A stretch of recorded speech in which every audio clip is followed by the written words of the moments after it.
Welcome to another episode of Systematic Geekology. This is a space where we seek to create and cultivate healthy conversations between those things we geek out on and the philosophical and theological questions that often arise out of our fandoms. Like, what does it mean to be human? What makes a hero?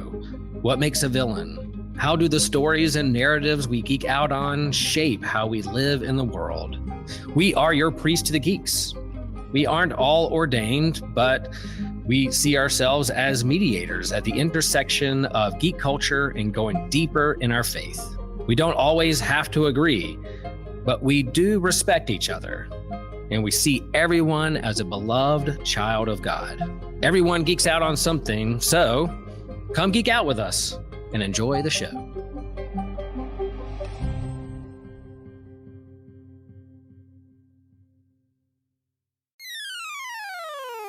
You're listening to an Anazal Ministries podcast.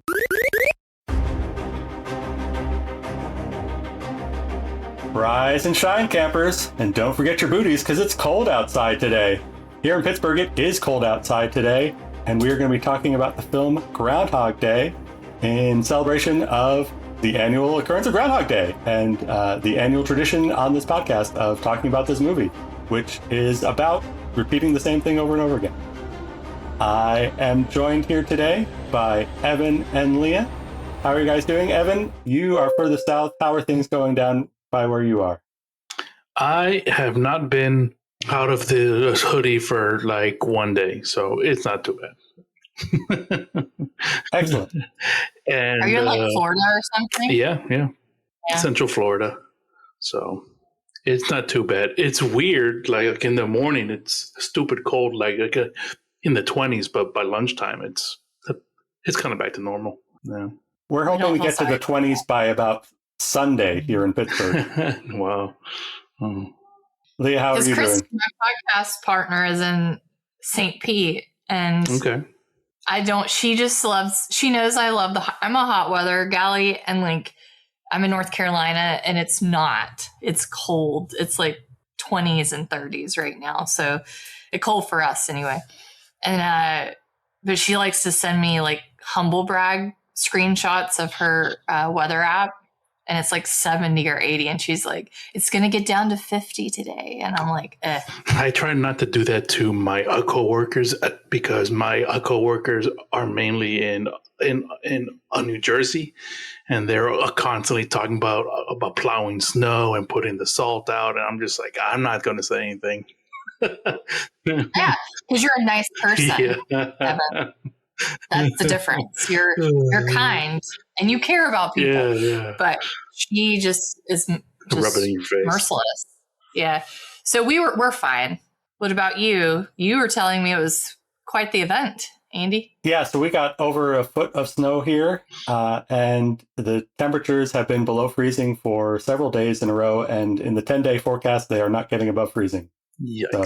So that's the real challenge. You know, we know how to push snow around more or less here in the Northeast, but what to do with wind chills below 0 Fahrenheit, for days on end is a bit more of a challenge. Getting the school buses started on those temperatures, keeping everybody warm. That's the challenge. I personally am fine, but that's the issue that we're dealing with regionally.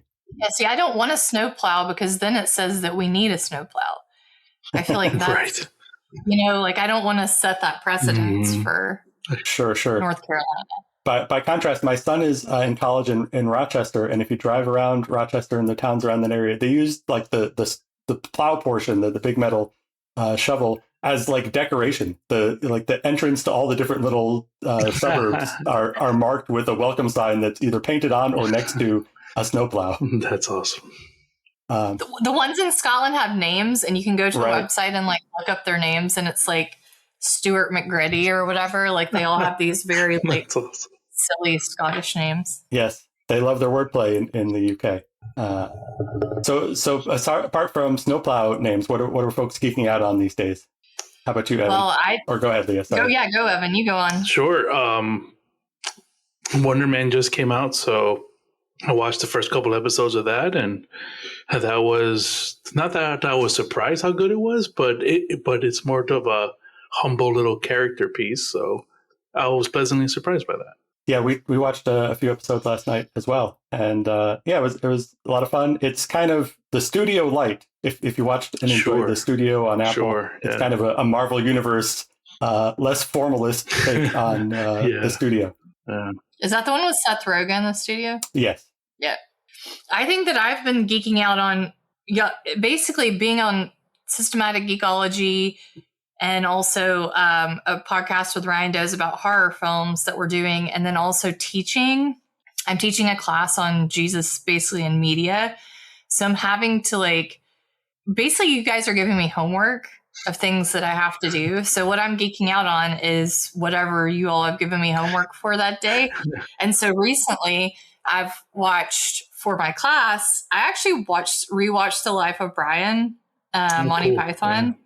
I hadn't seen it in a while, and I teach mostly middle-aged, mostly I would say women, African-American for the most part. And it's so interesting because to talk about Monty Python, I had forgotten so much. And I walked in, I had just walked in on someone watching bad stuff on the TV. I just was like, okay, we're going to talk about this film. And it was that and Jesus Christ Superstar. Have you guys ever seen that? I have not seen it. No. Neither have I. That was my first week of Jesus in film. And it also has a lot of, the 70s were rough for PC. We joke about cancel culture, but some of it needed to be canceled back then. They were finding the lines from both sides. Some of the racial stuff and the gender stuff and oh gosh, it just made me cringe. I was like, I know I have to teach this, but I don't even want to talk about it. So in summary, I've been geeking out on what I have to watch. And some of it is very cringeworthy, unfortunately.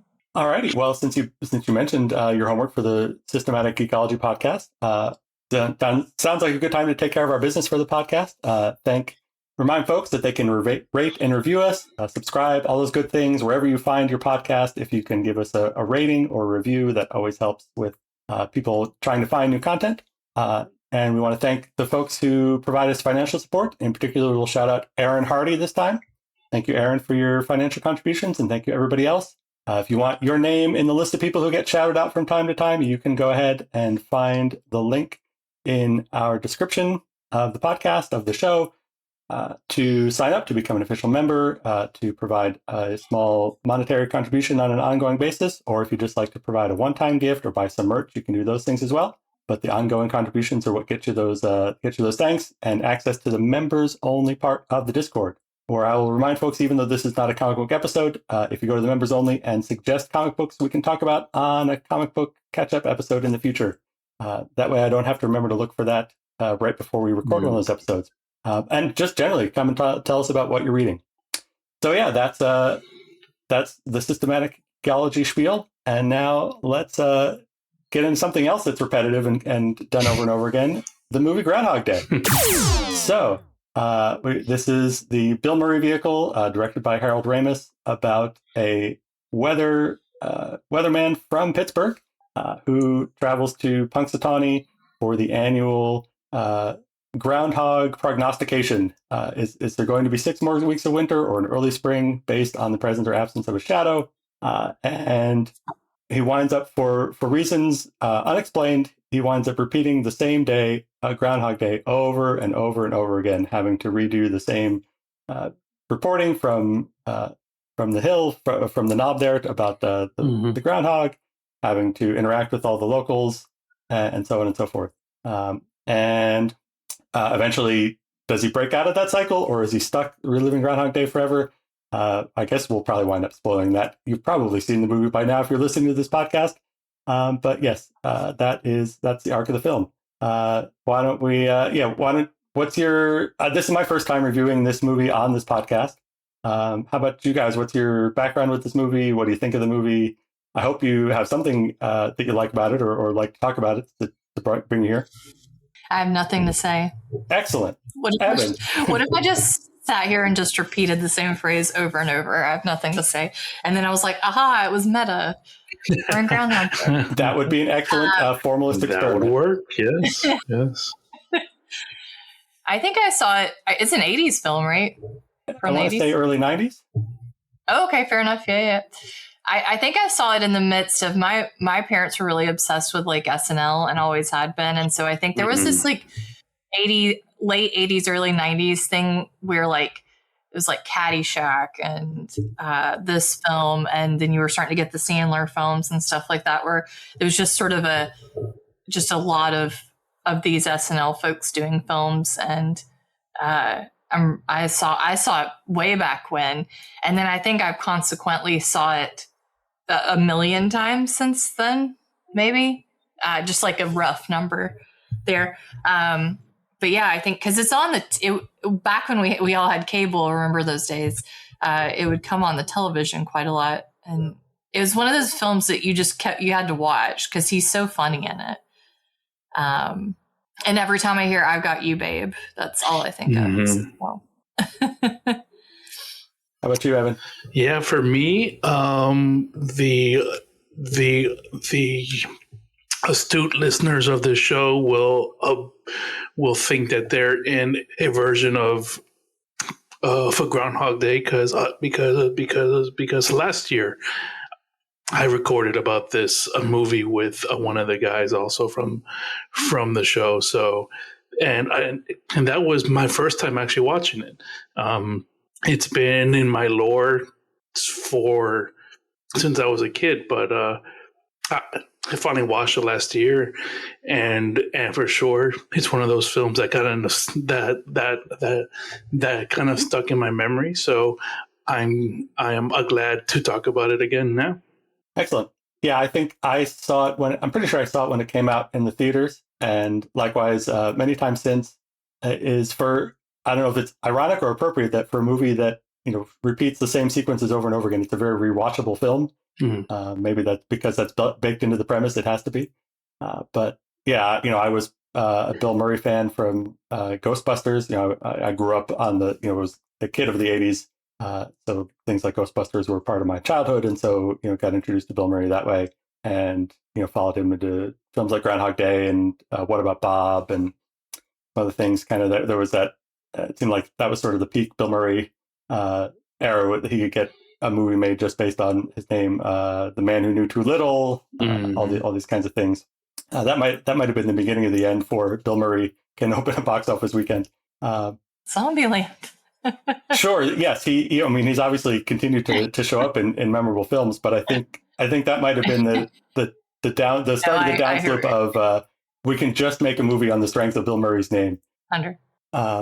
But yeah, certainly, Lost in Translation, Zombieland, he's had some memorable appearances. The one that was with the zombie movie with Adam Driver recently, I forgot I forgot the name of that film, but that was great.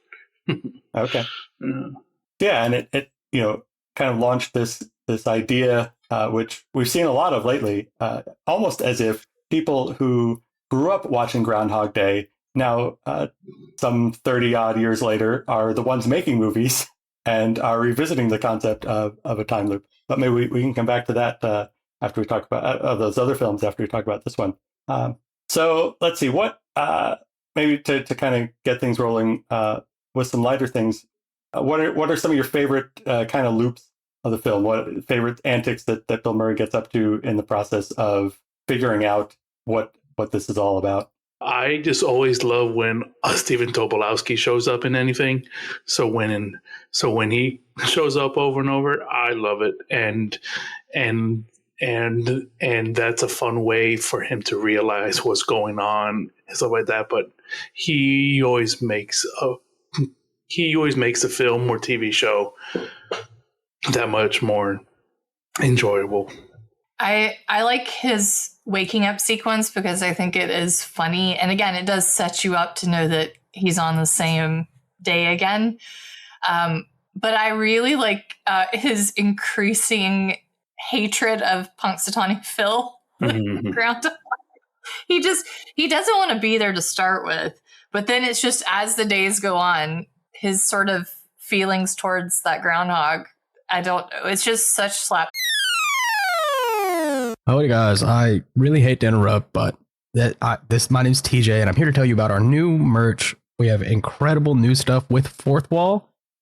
We have just partnered with them as a new store. They have a lot more to offer, which means we have a lot more to offer. We can now offer you beautiful Comfort Colors t-shirts. They're so comfy. I wear mine all the time, and we've got it all now. Cups, hats, backpacks, pajamas. If you want your Systematic Geekology pajamas, you know where to go. My personal favorite is actually our Throne of Geeks shirt. It is Comfort Colors, blue, black, green, red, orange, and the shirts are just so nice. And the shirt itself, we've got the Throne of Iron geeked out because, that's our brand. We've got Mjolnir on there, the Buster Sword, Trident.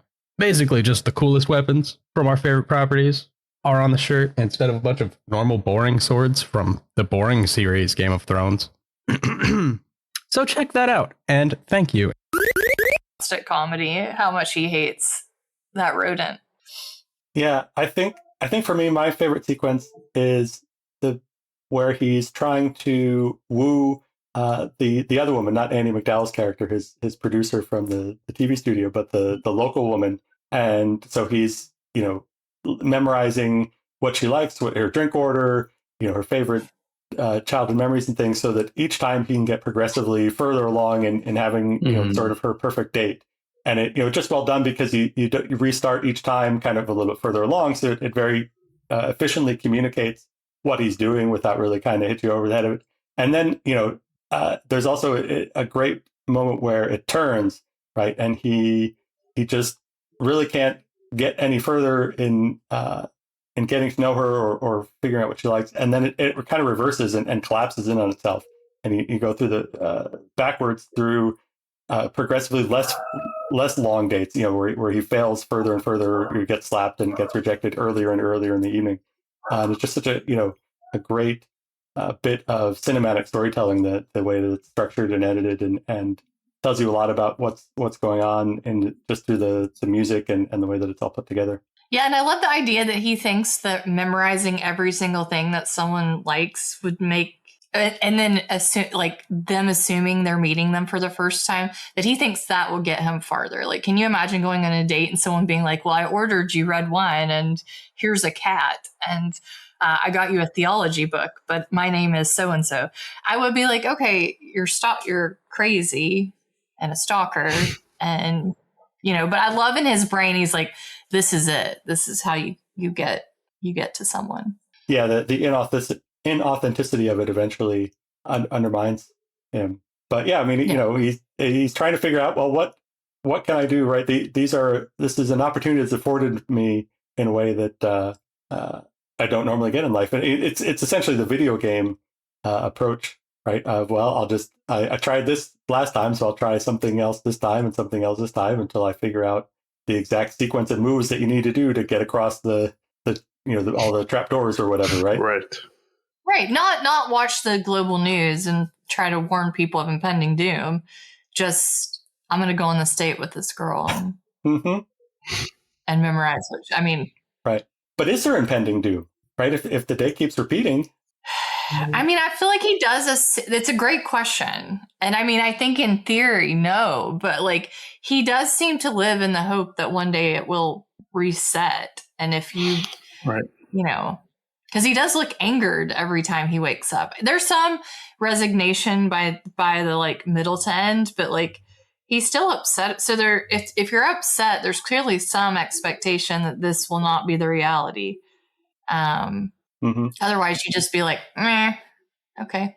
Do you think that's hope, or do you think that's him going through the stages of the classic stages of grief, insanity, and denying, or insanity? Yeah, that's right. That's a great question. No. I think he's not a very hopeful guy, so I maybe am attributing too much to his character by saying hope. I think you're right. I think it's maybe acceptance that this is now. Because I'm not sure hope is, what's his character's name? That's funny. I've seen it so much I forgot, but it's Phil Connors, right? His name's Phil too. Is perfect. Yeah, you're right. I think it's probably just acceptance. The radio, the clock radio, and the radio station going off every time, and the same thing, and the progressive annoyance with that is classic to me. Also, I feel like Andie MacDowell was in all of these films, and she always had to deal with these men who were just the worst. Like if you look at Andie MacDowell's IMDb, and I have not, so this is I am presenting an assumption, but I just remember her being in these films where she's just dealing with all of these dudes who just don't know how to act, and bless her, because she always comes out as a character you're rooting for, despite all of that. 80s. I know, right? 80s. Right. There's probably some of that is Andie MacDowell projects competence, and there's some amount of, men are allowed to be, useless, and women have to be dependable and competent and fix them. Right. Her and the woman. Yes, her and the woman from National Lampoon. I don't know that actress's name, but that's always the wife, basically, in National Lampoon. Them two are doing the Lord's work. They are definitely the neck of the husband's head. Right. And that's another thing I want to see is that Chevy Chase documentary, and I feel like that's going to ruin that film series for me, sadly. That's right.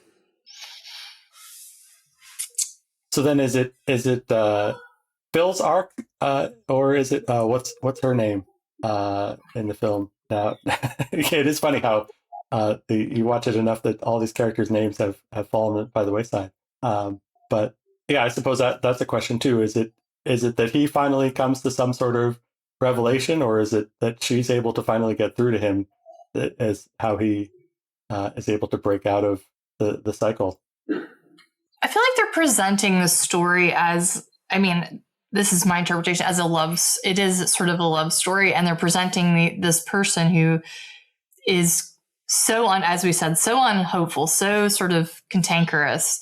And the idea is, instead of he tries with this one woman and fails, as we spoke about, and so the universe, if you will, is giving him this chance to figure out how to really break out of himself. He just presents inherently selfish. Like it's me. It's very egotistical. It's very, and I think it's teaching him by reliving these days how to care about someone at a genuine level. And so I do think that is the story, and what they're trying to come. The comedy, but the funny part is I think when we talk about this, that's not necessarily what people say. We talk about the bits that we like, and it's not, oh, well, he gets his anti-hero arc or whatever. Like it's, oh, but he really wants to punch that groundhog, So I'm not sure that came across as much as the comedy, in my opinion. Yeah, I suppose there's a reading of the film which is a man will do anything to avoid going to therapy. Right? He literally tries every other possibility than dealing with his issues before he finally confronting his own inner issues. I suppose there's a reading of the film which is, the universe conspires to make this man finally worthy of Andie MacDowell's affection. Finally. I was reading last night. There are theories that it's actually Ned Ryerson, the Stephen Tobolowsky character that is caught in the time loop, and Phil Connors just kind of gets dragged along. I've read that too, yeah. And that that he's the reason why he knows everything about Phil, and indicates that they have a shared history, but Phil doesn't seem to remember or acknowledge any of that, is because Ned is doing the same thing to him. He's just gone through and gotten facts out of him to be able to construct this backstory, all for the purpose of finally selling him some insurance. Yeah. Well, again, how egotistical to think that you're the only one that gets to relive your day. Right. Like, true. The universe only cares about Phil from Pittsburgh or whatever. Like, so therefore he gets these endless chances to not be a jerk. I mean, great. Good for him, I guess. But like, yeah, it is the metaphysics of it all. Why is this happening? How does this come to happen? How is it that he's the one that this is happening to? Are all left unanswered. And maybe that's to the film's benefit because it gives so many different ways of reading it and thinking about it and talking about it. But yeah, it does certainly raise the question of why doesn't anybody else get this treatment, or why doesn't anybody else get the benefit of, that Annie McDowell did, of having a person in their life be improved for them or on on their behalf. Point. she just put in all the work. She got her karma level up really high from all the previous films she did with these guys. So this one she gets she gets a better Bill Murray in this one. Yeah, I mean, it doesn't I think that's right. But I think what it does by not examining the metaphysics, as you put it, is that it leaves it a little surface in that way. Like, I mean, we care, of course, about their relationship-ish, but then, like, I don't watch it for that. I watch it for the comedy. So it's like, if it's like, that's what draws you in. So I think it changes the way the film is when you don't give that backstory. Mm-hmm. So the idea they kind of try to make it serious and that this is really about him improving is sort of, I feel like, lost in the grand scheme of the film. Because it's like, that's fine. I feel like I just think that that's fine by the end. I'm like, good for you. Yeah, the universe has gone to an awful lot of effort for two people that in other films don't amount to a hill of beans. That's right. But apparently it's a trope that's been, I don't have a previous one that I can think of where you get to relive days, but apparently my husband, who is the real nerd in the family, said to mention there's a movie where a soldier gets to relive a day or something. The Edge of... Yes, the Edge of Tomorrow. The Tom Cruise one. Yeah. Tom Cruise, yeah. Right, he was like, tell him that you knew that one. And I was like, well, first of all, I call you guys the geeks. And I'm like, I can't out-geek the geeks. So I'm not going to come in and be like, I've seen this Tom Cruise film. Yeah, that is even more in the video game literally almost. Because he's having to fight off this alien invasion of Earth or alien infestation of Earth, perhaps. And yeah, so he's literally like, okay, I have to take 2 steps, shoot this way, duck, move to my right, shoot that way, right, and just memorizing this pattern of moves exactly the same way you would do for a video game that has a deterministic, sequence of enemy routes or what have you. But yeah, that was kind of the first, at least mainstream or big budget return to this kind of time loop idea, of which there have been a number of movies since. He's trying to replace me. Don't let him do it. Okay. He's a white guy. I don't know that you guys have enough white guys on your team. Well, the great thing about the audio podcast, on the videos, people can tell that. But the great thing about the audio podcast is you don't necessarily know that. You can probably figure it out. My name is Princess Leah on the Rocks. No, that's fair. I think it's a trope where that we. I know I've derailed a little bit, but it's this idea of being able to repeat. I find it kind of comforting in a way, like not forever, of course, but this idea that you maybe have a day that.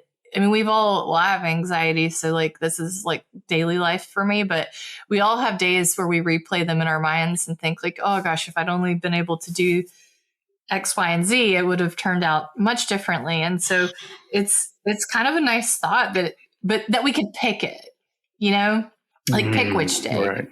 Like Phil would definitely not have picked this day, I think. Maybe by the end, but I don't think initially. He's fairly miserable in this assignment, so I don't think that he would have picked this particular day. But I do think there's something nice about that. Yeah. Yeah. So, is there a day that you would pick for me? Yes. Yeah. There's several. That you would want to change the outcome, or why would you want to like? Yeah, I think so. I think change the outcome. Those are the ones that stick in my head. Or I said. We all have those things where I'm like, why did I say that? Yeah. I get those less now that I don't care as much about, I think it's teaching for like 16 years. I'm like, I'm here, whatever. But yeah, there's certainly days where the outcome I would like to, or that something catastrophic happens in the world, that you feel like maybe you could probably move that rock and kind of solve it. Yeah. But then that becomes the question that we see in a lot of films, which is this idea that, save the cheerleader, save the world situation is like, can we actually change the outcome? It's, Final Destination, actually, to mix my metaphors here, is like, can you change it? Mm-hmm. Yeah. Hey, podcast fam. Want to stay even more connected with the show? We've got you covered. Check us out on Instagram and Blue Sky, where we're posting exclusive content and bonus videos and fun updates that you won't get anywhere else. From sneak previews of upcoming episodes to bonus content, our social accounts are the best way to keep the conversation going. Plus, it's a great spot for you to interact with other listeners and share your thoughts. We love hearing from you. When you follow us, it helps us grow and continue bringing you the content that you love. Whether it's a funny poll, a quick clip from today's episodes, or just random thoughts, you'll feel more plugged into everything we're doing. So go ahead and hit that follow button on Instagram and Blue Sky. It's one more way to be a part of the show and keep the good vibes flowing. Thanks for being a part of the family, and we can't wait to see you there. Will it just end up that way anyway? Right. Or what other consequences will there be? Right. Like, can you go, and if you mess with one thing, like let's say I prevent 9/11 from happening or whatever, fill in the blank, but I go and I do that, then what else happens? Or can I? Because what am I going to do? Go to an airport and start screaming at people not to get on a plane? Cool. That'll probably work out well. I mean, right. Like I'd really have to hone those skills. I would need a Bill Murray style situation where it was like, because you initially just are reactionary, I think, but then maybe you learn. True. You learn what to do. But I don't know. He was able to change. Well, that's a question, actually. Did he change his ending, or was that always going to be the ending? Mm-hmm. Yeah. Oh, and that that kind of gets me back. It's an angle I hadn't thought about the movie before, but the idea that she was always going to be interested in him, right? That part of the ending was fixed, and that this is a process of making him worthy of that, because it was a fixed endpoint. Is a different way of looking at it, as opposed to that he went through, that he had some other different outcome that he has avoided by going through this process. Right. Yeah, I think that's a sort of, as you use a phrase, that's more of a metaphysical question that we can't, at least within the constraints of this movie, we can't really answer. I think, but I do ponder that sometimes in my anxiety brain when I'm like, oh, like, you could have done X, Y, and Z. And then I'm like, nope, it would have all ended up the same anyway. So I have to think that. It depends who's the anchor being. So yeah, it's a Marvel joke, right? Right. Well, no, but they haven't. Lost has that. It's the constant. Sure, right. Sure, yeah, that's right. Lost, Faraday is the constant, and so. Again, people who haven't watched will be like, what is she talking about? This is basically me yelling at people to not get on a plane right now. But in many series where you see this sort of time switch, there's always someone who's like, actually, no, Faraday talks about the constant. He's not the constant. But anyway, you have to have some point that's stable, I think. Right. Which is an interesting dimension of the movie Palm Springs, which is another one of these recent time loop movies, because without giving too much away, one of its innovations is that there are multiple people experiencing the same day repeating over and over again. I gotta check that out. Yeah, for different reasons, or and with their own agendas and their own perspectives on the experience. And so it adds something that I think you've kind of pointed out is maybe missing from Groundhog Day, or underdeveloped in Groundhog Day, which is why is it all about this one man and centered on his experience. And so Palm Springs kind of opens that up a bit. Edge of Tomorrow kind of does in the sense that Emily Blunt's character had previously gone through that experience, but at any given time there's only one person, and in the events of the film proper, it's just Tom Cruise. Well, and introducing the fact that y'all, or the theory, sorry, not fact, that one of the other characters maybe has also experienced this or is experiencing it. Mm-hmm.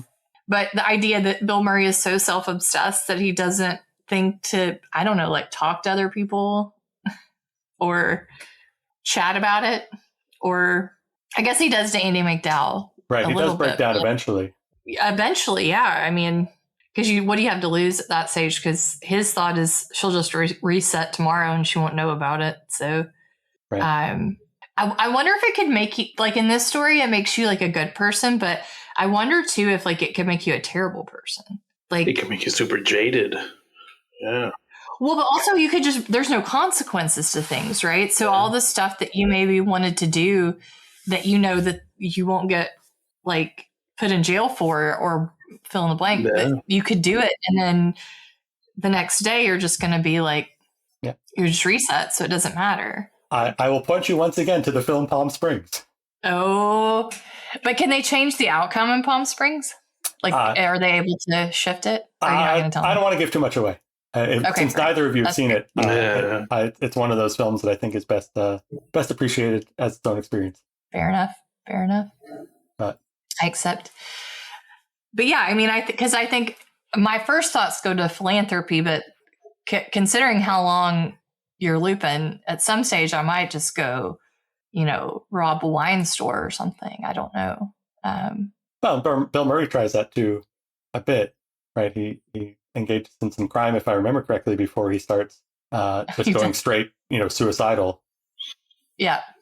I don't think I would go that route, but I would definitely start like playing the stock market and doing some. But the problem is you don't have enough time to really enjoy it. You kind of have to go really like in the moment. Like this isn't like you can't be like, I invented the TV or something, because like the next day no one will remember. So you kind of have to do something in the moment. I might just eat like all the tacos and margaritas I could eat. And again, I like that all of mine's, you can tell I'm hungry. All of mine's food related and drink related. But like you could just do all those things because you're like, my cholesterol is gone. Tomorrow it'll be back to the same. So it's fine. Mm-hmm. Break into Brad Pitt's house. Wow. Brad Pitt's house. I'm not even drinking and y'all are getting me. This is my brain. You could just poke around in there. What would you do? If you're past the initial like thing of surprise, you're not quite to like the reflective I'm a better person phase, but if you're in that middle phase, like what would you do if there was no consequences? I would do probably to kind of go back to what Andy and I were kind of talking before the show. I would see how many times I could ride a theme park ride. Like I would do Tower Terror at Disney and be like, does that also reset? So can I break some sort of record with that or something? And experience it in every permutation possible. And I kind of check off my OCD that I've always wanted to do. I love that you're thinking I'm like breaking into Brad Pitt's house and Evan's writing Tower of Terror 5,000 times. Trying to get those creepy ghosts that are super rare and they are randomized in the ride. I've only gotten it once. Yeah, I've never been on it. It's good. What about you, Andy? What are you going to do in that middle bit? Yeah, I'm thinking about that because certainly the appeal of getting to eat whatever has a certain allure as I'm getting into that stage of life where I have to think real hard about is this worth it? Is this what I want to do with my life? I don't know. Credit cards reset, so you could go to like the nicest restaurant ever. Except imagine you spent all the money. You're like New York City's like Michelin star, and then it's a new day the next day, and you're like, I think that would be part of my concern is what could I do that if it didn't reset tomorrow, it wouldn't be so disastrous. Maybe I wouldn't break into Brad Pitt's house, but I could see, like trying trying to meet different people, or like that thing of, it doesn't happen if you don't ask. Just like trying to explore different opportunities or different possibilities, meeting different famous people or what have you, just to see what you could get, maybe, how far you could push those opportunities. It's a benevolent break-in. I'm not going to like punch him or anything. Oh yeah, I understand. I'm not sure that I have the skill set for even a benevolent break-in. You can learn it. You got time. Well, You just asked the guard. save those thoughts for our bonus question. Okay. Yeah. So, and with that, maybe, looking at the time and thinking about the fact that there will be future opportunities to discuss this movie if we carry on this tradition. Maybe it's a good time to start winding down our time loop. If you have any final thoughts you want to say about the movie, or any other time loop or timey-wimey media that you want to recommend to folks. When I was watching it, for some reason, it's not a one-to-one correlation. Like the premise is kind of different, but I thought about the film from the 2010s, I think, called Primer. It's a time travel film like that, kind of, and it gets real stuck in the weeds with the different permutations of things and how to get out of it and stuff. And I thought about that. Also, I'm very surprised that there's not been a sequel to this film yet. I'm surprised that his son, Harold Ramis' son, hasn't made one yet. Just because, it kind of makes sense for them to do it, but I don't know. I want to see a Groundhog Day sequel starring Margaret Qualley time looping On Labor Day. It has to be a real mundane holiday. Yeah, I think it came to my head. I think Lost is probably one of a lot of people think it's about certain things, but at the end of the day, I think it really is about time and the what ifs, and so they get a lot of time movement and get to see what if this hadn't happened, or what if this happened. So in their reality, things do change. And so, you can change the outcomes of certain things. And so, or at least they shift. And there's lots of, moral dilemmas, which is, if we do shift things, is it better? And do we know what better is? And, this whole thing of they're on the island and their plane crashed. What happened if the plane doesn't crash? And there's this really famous scene, Jack, who's one of the pivotal characters, is yelling at all of them because they're in this time world, their plane didn't crash. They made it to New York or wherever they were going. And he screams and he says, we have to go back to the island. And it's one of these things of is what we think will happen if we get a second chance, is that going to make anything better? And I think that's one of those big, you don't really get that question in Groundhog Day, but I think in a lot of these time series, you do get to, because that Doctor Who, he makes a real point to say you can't change things, right? He's more of an observer. Yeah. Even though he's actively changing things. Yeah. For the positive, I guess. Yeah, right. It's just funny because he's like, he always tells his companions, he's like, we can't touch that because, it'll change things. And then meanwhile, he's blowing stuff up and fighting monsters and whatever. And it's like, well, okay, but you're doing it, Do as I say, he knows the outcome. not as I do. Right. I'm sure there's some doctor. He's a doctor, so yeah. He's a doctor. You gotta trust the I'm doctor. also a doctor. That's right. And I don't get to change stuff. And they say, you'll go to jail. There's consequences. I don't have a phone booth is maybe the issue. Maybe. Well, I've already plugged Palm Springs, so I'll also throw out there is a very fun time loop episode of the CW show Legends of Tomorrow, part of the Flash Arrowverse shows. I don't know how well it works just as its own standalone thing if you're not already following the characters and the stories, but go ahead and do that. Watch the show. I think you can start in season 3. I think my recommendation is generally that you can just start with season 3, and it's good from that point forward. The first couple seasons, it was still trying to figure out things. Not that it's bad, but if you want a place to jump in that isn't the whole entire show. Or you can just try the time loop episode and see if it's absolute nonsense. But that's my recommendation. So, as we wrap things up, we want to again thank you for your time and listening to us discuss the movie Groundhog Day. And you can look forward to coming back in a year for more of the same. And in the meantime, please feel free to rate, review, or otherwise recommend the podcast to folks. Also tell a friend. You don't even have to just do it digitally. You can use your actual human mouth parts to say to another human being, hey, this is a good podcast. You should listen to it. And you can again, listen to Sonny and Cher. There you go. You can be a financial supporter like Justin Vaughn and contribute to the podcast and become a member. Look for the description of the show. There's a link there to the site where you can get all that set up, where you can find merch and all those good things.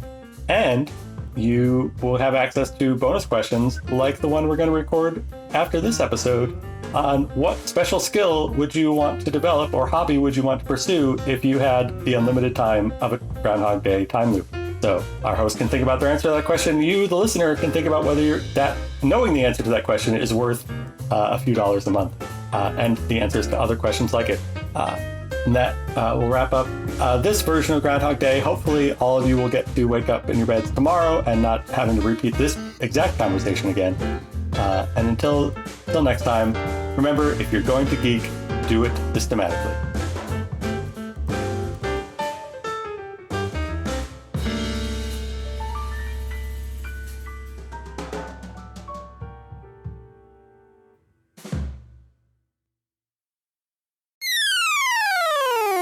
Hey guys, Christian here. Have you ever wondered how you can support Systematic Geekology? Well, we've made it a lot easier for you by going to Fourth Wall. Instead of what we've done in the past, Fourth Wall makes everything very easy for everyone involved. Everything is in the same spot. So if you want to find a way to become a member and get access to our exclusive memberships and all the giveaways that we're going to be doing, Fourth Wall is the way to go. As well, if you want to see all the extra episodes and content that we only put to our members, that's the best way to go. Feel free to rate and review us there. You can also leave a donation or tip if that's something you're interested in. And as well, you can help support our All Reading Counts initiative that we do. All the donations that go to that go to our libraries. You also, if you really want to, it's like, man, I really want to hear more episodes about Christian for some reason. Or even for reasons I don't understand, you want to hear Joshua more often. We have episodes listed by host. You can see everyone there. If you have a favorite host, head that way and support the episodes that they're on. You also find a link to our YouTube page. And we may be adding some special content beyond what we've promised. Everything that was once in multiple different locations and you didn't know where to go, well, it's all in that one convenient place. If you want to know exactly where to go, the link to this will be in the description below. Hi, friends. It's Laura here, and I just wanted to say thank you for listening to our show.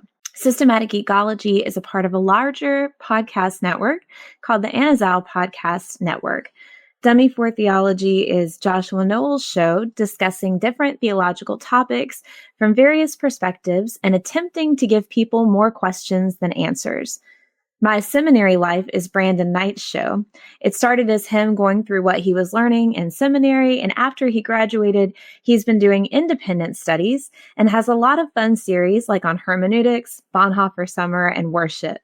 And then Friday Night Frights is a monthly show with Christian Ashley and Joe Day. They have a vote on the Systematic Geekology Facebook group to choose a topic each month and discuss everything from cryptos to ghosts to aliens to serial killers and more. So we hope you'll give it a listen, and thanks for being part of what we're putting out there.